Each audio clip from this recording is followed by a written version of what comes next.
What's up guys, welcome back to the channel. If you didn't see the last vlog, go check that out, but either way, I'm gonna spoil a surprise if you haven't seen it. Aston, what's up my man? How you doing, buddy? Hey there, buddy. What's going on? How you doing? All right, let's take him out real quick. We're doing a little dog vlog, puppy vlog playtime. Right, buddy? Yeah, off. Good boy. And then we might be kind of car shopping, sort of. We'll see how that goes. I don't know. More to come.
Say BMW is the ultimate driving machine.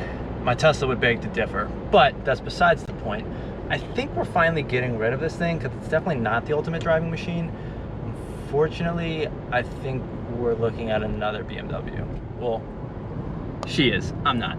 If I had to go, I mean, Tesla, Model Y, Model 3 all day. Model X if you could afford it, but you know, it is what it is. Anyways, I don't really know how this works. We have our masks, and I guess the car dealerships are considered essential business.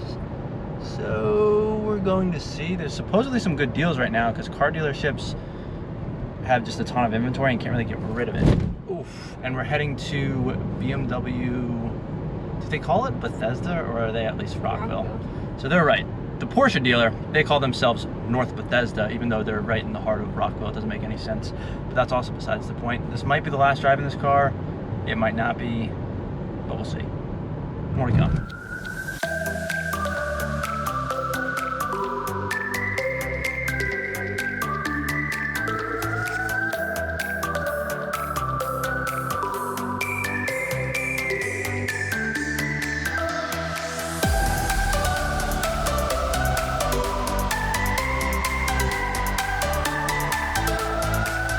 One more thing, BMW does make plug-ins, so we might look into that, and then we could share a plug in the garage, which gives her like 30 to 50 miles of free range, I think. I don't really know the stats on it, but it does give you better MPG. I just don't know the longevity of the batteries and resale value and all that stuff. Either way, there's an X5M right here with some nice blue calipers, but I guess we'll have to see what they have in stock. Trying to be safe, washing our hands, wipes, Purell. I guess we're heading outside. I don't know if we're gonna go inside. We'll just call them and they'll come out to us. Gorgeous Alpina B7. Next to an M2 in that like slate gray or something. I don't know, what is this color? This isn't as dark as ours. Hockenheim Silver Metallic. Yeah, this is like the chalk. Yeah. $62,000 for an M2. See, the nice thing is they have the manual transmissions and the nice stitched seats. Not bad.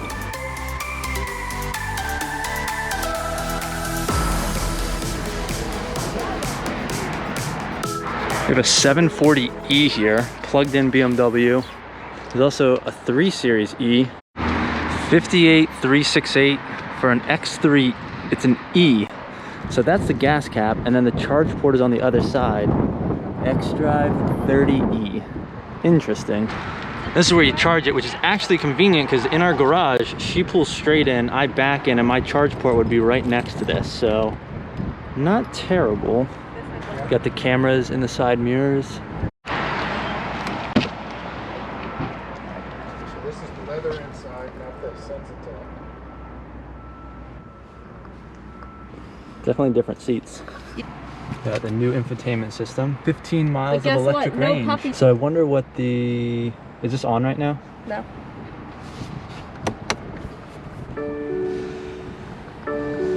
All right, so it's on. that It's in on? electric mode. It looks like you can go 8.6 miles. Low fuel level, it says. Charge immediately. Doesn't even sound like it's on. It's nice and quiet, like a Tesla. So we have 15 miles of range, all electric, and then only like 59 miles of gas. But we have the fully digital dash, which she doesn't have. I don't think it's on. Now it's on. So now if you put in drive, it's silent. It's like my So Tesla. quiet. I don't need this, right? You can probably pull it down. So this is pretty neat. So we have the new digital dash here. So, ooh, the seat. These things tighten on you. A little, that's interesting. I think the Alpina does that too, Yeah, it but does. it's just like when you're not ready for it, it's like, what's going on? Everything else is pretty similar. The seats feel a little bit more bolstered, I guess, so not bad.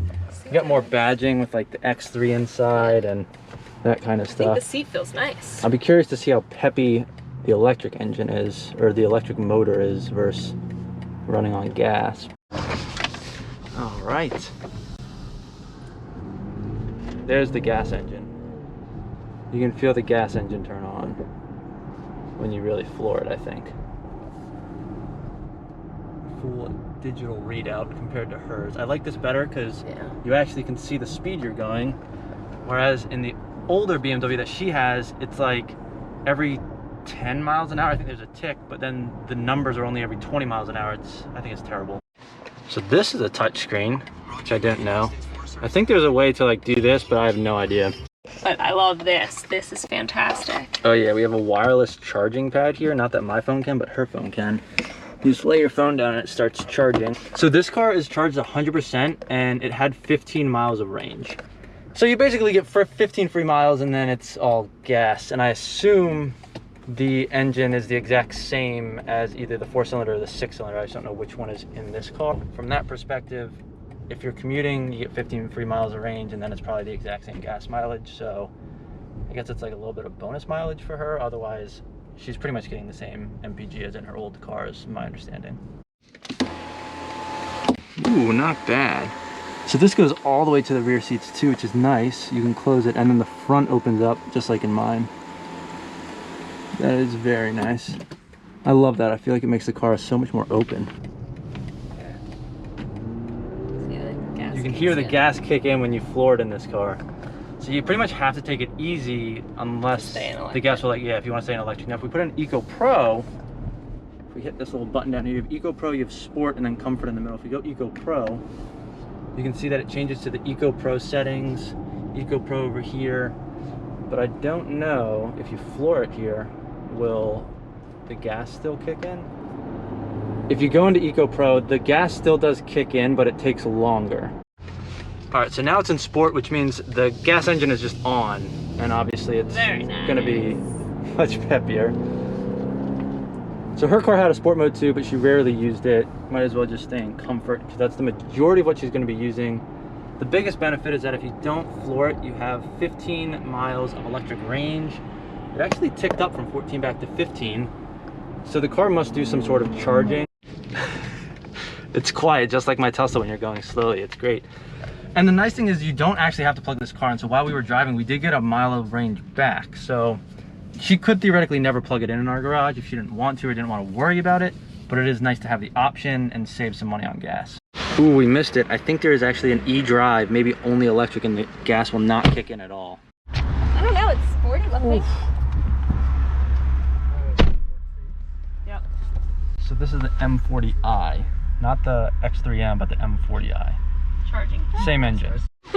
So it seems like the 30E, the electric hybrid, plug-in hybrid one, that one has the 4-cylinder engine. This is an inline 6-cylinder engine. Same engine as the X30M, but this is just the M40i. So it's a little bit cheaper. You can already hear it. This thing sounds so much better. Yeah. And then you can obviously see there's no electricity stuff down here. It's just red, sporty. It says M40i. Still same infotainment system, charging pad. We get M instead of X3 there. We get M on the steering wheel. Not bad. Let's go ahead and get a little Oh yeah. definitely sounds much meatier. Okay, I love it. Floor it right now.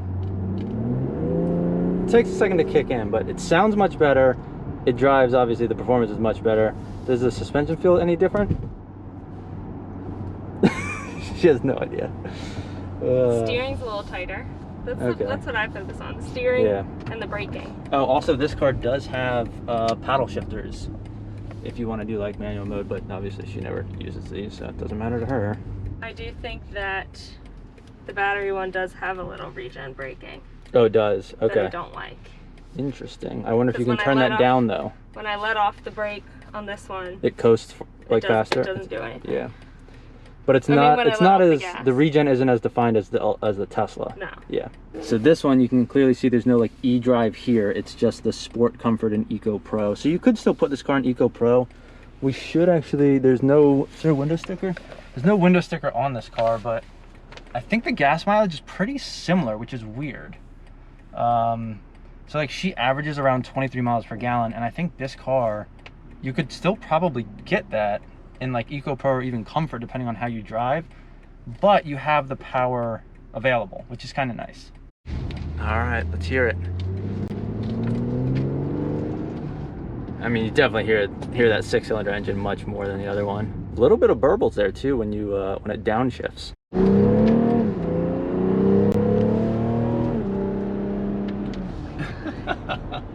Noise. Ooh, you can hear the downshift burbles. Okay, I don't like it on whatever this is. Hold on, leave it here for a second. I don't like it. So there's a It's sport mode, and there's sport standard, and then there's also sport plus, and then sport individual. So you can like tune all that stuff. Much more responsive, and the downshifts, the burbles are even more noticeable. So if you're driving this car, I highly recommend hitting sport twice, and then see, like if we hit this twice, or I guess it's a setting, but you can change between sport standard, sport plus, and then sport individual. You can set it to whatever configuration, but yeah, she's lame and goes in comfort mode. I don't know why you get this car and put it in comfort mode. It makes no sense.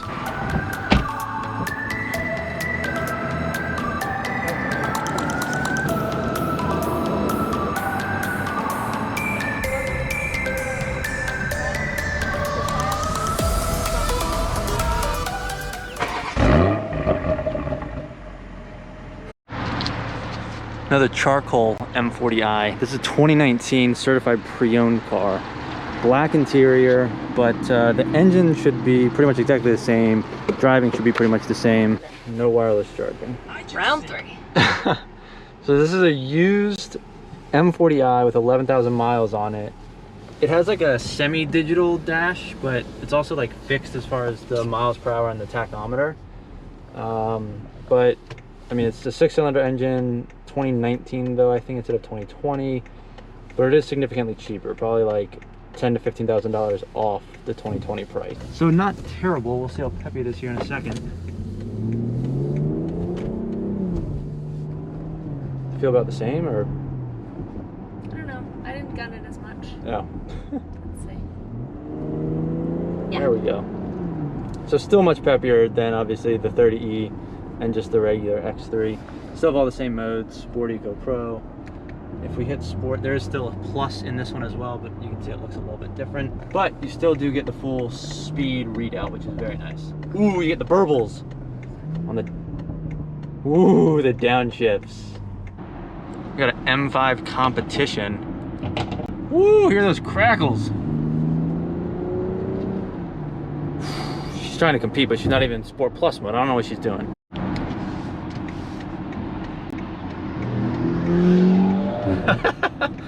There he goes.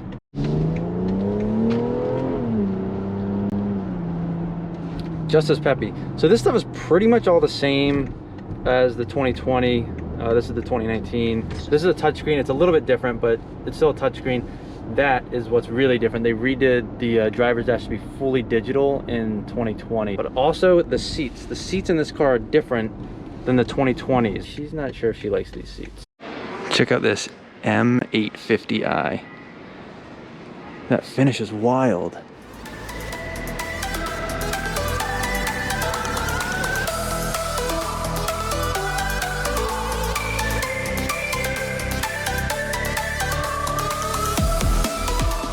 Absolutely gorgeous color.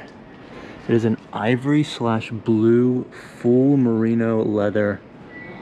Look at that interior, that white seat with the black accents.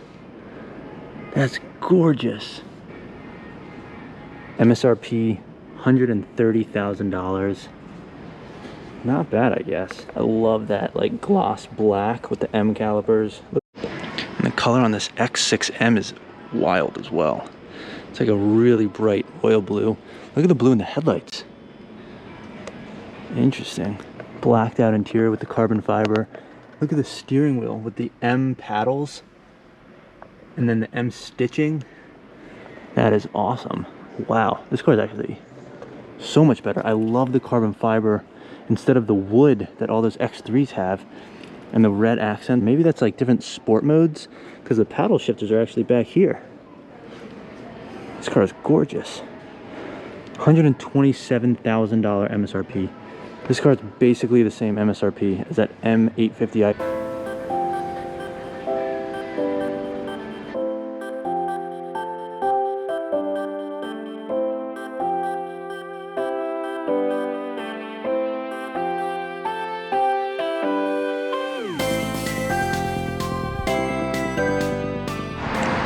All right, so we have the 2020 30E, 2020 M40i, and 2019 M40i with about 11,000 miles on it. Those are here right now. There's a couple of other ones, but I think they're at other BMW dealerships, like up in Towson or something. So we'll have to see if they can get those and what the prices are. Needless to say, we're still in the 2016 BMW with no digital dash or touchscreen thing here. But if you're ever at the BMW place, go to A&J's Chinese food place. Amazing food, great prices, fantastic. Anyways, we're waiting on getting some prices, seeing what the warranty's like on some of the CPO cars, and then she's got to make a final decision as far as what she wants. M40i, obviously super peppy, a lot of fun to drive. The 30E would be good because she drives a lot, meaning a lot of gas savings, but the question is like, what's the warranty? I think this is the first year with the battery, so I don't know like what that's gonna be like going into the future. The warranty is decent. It might not be that big of a deal. Either way, nothing was decided today. We're picking up some Chinese food, some carry out, and I think that's gonna be it. So hope you guys enjoyed it. If you did, hit that like button, subscribe to the channel, and until next time, thanks for watching.